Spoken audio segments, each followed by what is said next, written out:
Hey, welcome back to the Victors Podcast. I'm Jeremy Brown. And before I get into this game, I just want to say look at the fight by the Wolverines. Now, granted, this is a below-average Rutgers team, but we were down by 17 and just kept fighting, and McNamara just kept making stud plays to carry this, let's say, abysmal team to a triple overtime win, 48-42. Cade was 27 for 36 with 260 yards and 4 touchdowns. Not only was he absolutely brilliant, he did most of this in one half. Cade had extreme poise, made sure the whole team and offense was ready before the play, was great under pressure, made great reads, delivered against pressure time and time again, and had absolutely incredible accuracy and touch. He's like the 5-star quarterback Shea Patterson that we never got. And to sum up how much of a game changer he was, the first time he got into the game, boom, touchdown to Cornelius Johnson. And it's hard to say because I wanted Joe to be great, but Joe couldn't do half the stuff that Cade did, and Joe has tried. Milton is a big, strong athlete, but just not a QB.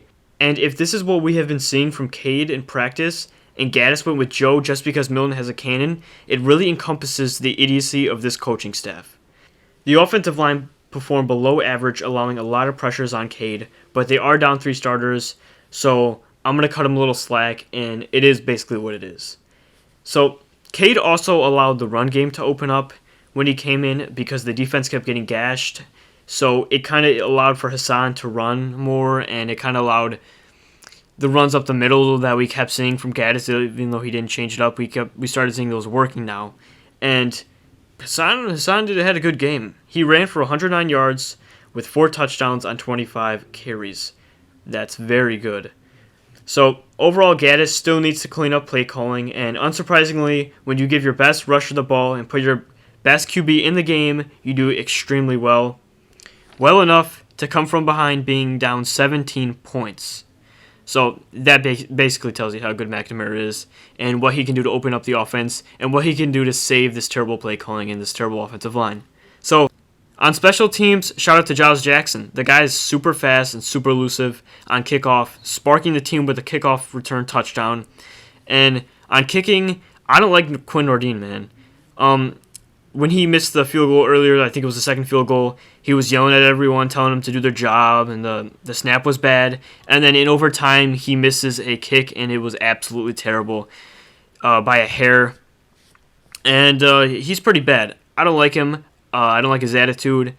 He seems like a cocky person, and he can't even make field goals. I think it was from 30, 40 yards. So, yeah, I don't know. We got to figure things out of the kicking position, but definitely we need to find our kicker. So, defensively, Brad Hawkins got hurt, so add him to the long list of injuries on the defense. But overall, like I've said before, Don doesn't have an answer for anything. Instead of getting gashed by jet sweeps like Wisconsin did to us, we got gashed by screens against Rutgers. But players that stood out to me were Josh Ross, Adam Shibley, who came in for Hawkins, Daxton Hill, who had some costly mistakes and got lost, but he did have the game-winning interception, so I'll give him that, and Donovan Jeter. So, overall, injuries plagued this defense, and I'm still waiting for improvement from any facet of this defense, but the coaching staff seems to be non-existent, and there's nothing to change about that. I don't know what they could do. They just have to figure some things out. So, moving forward, a win is a win, and wow, did we need this one. Jim putting Cade in was crucial for the game and the future. I love his great play and his attitude, and if he isn't the starting quarterback against Penn State, this coaching staff should be arrested. Quite honestly, quite frankly, it's ridiculous. I think it's kind of ridiculous that what he showed us during the Wisconsin game, he wasn't starting this game, but they were so confident in Joe again, and that proved to be a huge mistake. Michigan needed a huge comeback, and they got one. With Cade at the helm, the offense should only improve. If he was in for the entire game, there's no doubt in my mind this game wouldn't be this close. We just need to keep improving and look to Penn State this week, which is 0-5. It's so tragically bad, it takes away my pain of the 3 losses for a little bit, just for a second. So, that's it. I'm Jeremy Brown. This is The Victors Podcast. As always, go Blue, go Michigan, and let's hope we can finish strong.